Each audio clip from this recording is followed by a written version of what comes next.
Days Gone is perfectly okay, and it's not even close to being as bad as people are making it out to seem. That's not to say it doesn't have everything we've come to love from AAA games in it today. Missions where you go to the place and kill the guy, instantly failing stealth missions if you get caught, and wait for it, forced walking segments.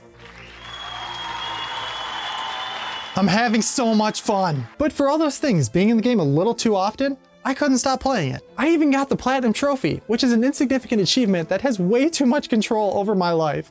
Please help. Now, not everything is done perfectly in this game, but I think that's for the better. Not every game has to be a groundbreaking technical marvel Game of the Century Edition game for it to be a quality experience. It feels like people look past the tiny details that set this game apart from the rest, and we're just expecting another golden PlayStation exclusive that's a 10 out of 10 masterpiece. Days Gone really reminded me of The Order 1886. It's a game that could have been amazing, but still showed enough potential to deserve a sequel. The polish of Days Gone really shines in the tiny details, like how smooth the handling of the bike is, or how beautiful the woods of Oregon look. But the first one I noticed right away was the storylines page. It shows you the percentage to completion toward the main storyline, and it gives you a reminder of everything you've done in the story so far. I tend to play games at a slower pace, and it takes me quite a while to beat a game, so this storylines page was a godsend. Being able to look up what I already did really helped me remember the story, which is hard for me, because I have ADD, which means I have trouble paying attention. You mean you're stupid? But you don't say that. God, that was dumb. Traversal is one of those mechanics that I think developers don't focus on enough, and Ben Studios nailed it here. There are very few games that make me not want to use the fast travel system in it. That's not to say they didn't take some risks with the bike mechanics, because they are literally making me pump my own gas right now. This took some balls to put in, because to me it added to the danger of the world by making me plan out exactly how far I could explore before I ran out of gas. If you don't know where the next gas can is, you become focused on that gas gauge, because you don't want to be wandering around looking for the next gas can when you run out. But on the other hand, I can see it frustrating people by forcing them to walk around aimlessly through the woods looking for the nearest Costco gas station. I gotta go to the bathroom, Daddy. Not now, damn it. These multiple resource management systems really added a divisive mechanic that split players, and whether it was a good addition to the game or not. But what I don't think was divisive was the survival aspect of this game. This world feels like it was lived in at some point, and these NPCs act like they've actually been living in a world that went through a global pandemic 2 years ago. Most of the missions are based around hunting for meat, scavenging for supplies, and tracking down outlaws, so you can earn the trust of the multiple camps. The camps do have ammo and supplies that you do need, but in reality, you wouldn't have to be doing these missions if they weren't necessary to advance the main storyline. These missions do fit in perfectly with the narrative of the game, and add to the immersion of the world building, but they just don't make for very riveting missions. There are different side objectives you can do in Days Gone, and you're given an open world to discover them on your own. You can find these different ambush camps and government research sites on your own, but the game goes out of its way to show you everything that you can do. Not everything has to be shown to the player, and discovering these side objectives organically would have helped shorten the campaign. Like the government research sites I mentioned. They're interesting enough to draw your attention on their own, and they look like they probably hold supplies that will help you out. They hold stat boosting items that can only be found here, and you remember that the next time you come across one. But having a dedicated mission that has you finding bandages just to show the player the rewards hiding in each one bloats the playtime and results in too many uninteresting missions. Here's a list of every mission you have to do in the first area.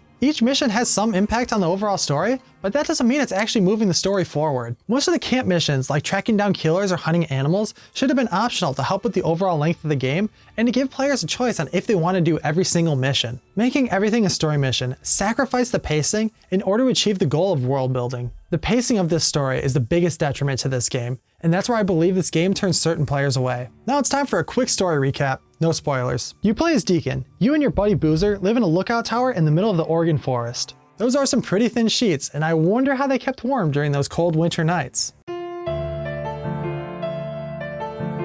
I wish I knew how to quit you. Boozer gets his arm torched by some crazy cult members called the Rippers, and then you spend the next 8 hours doing random tasks for the camps and collecting supplies to help heal Boozer. The two camps in the beginning are where you spend a good half of the game. The first camp is run by Copeland, who's a propaganda radio host, and the second camp is run by Tucker, who is an old prison warden. This is where I think things could have been streamlined, because you remember that list of missions I showed you?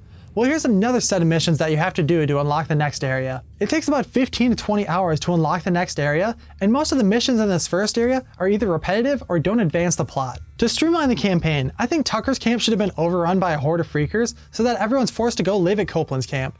There's already some animosity between the two camp leaders, and having some internal struggle at the only camp available would have been great. Put a horde in Tucker's old camp that you can try to get through because they left some good weapons behind. You now have some interesting missions with a fun side objective that yields a great reward. This first area is the biggest downside to this game because once you get past it, you actually get to meet some interesting characters with fleshed out personalities. The rest of this game is spent doing interesting missions, and I actually felt on edge during some of them because I couldn't trust the person I was paired with. There are some cheesy action film moments at the end that don't fit at all, and the attempts made to flesh out the characters' personalities don't really work because it only goes surface deep. No one really changes for better or worse, they just kind of stay the same, but I'm not going to go into detail about the ending because I don't want to nitpick the story to death. But now it's time to talk about the best thing this game has to offer, and that's these terrifying hordes. These hordes, they can show up anywhere, and realizing you messed up by not bringing enough firepower to take them out can lead to some moments. No! No! No! I can make it! I can make it!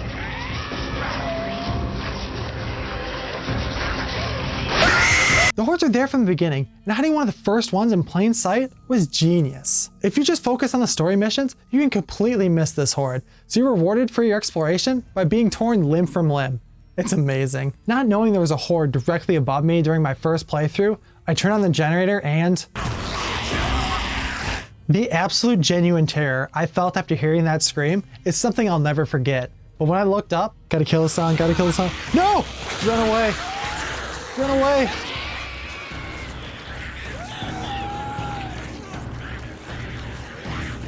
No, what are you doing?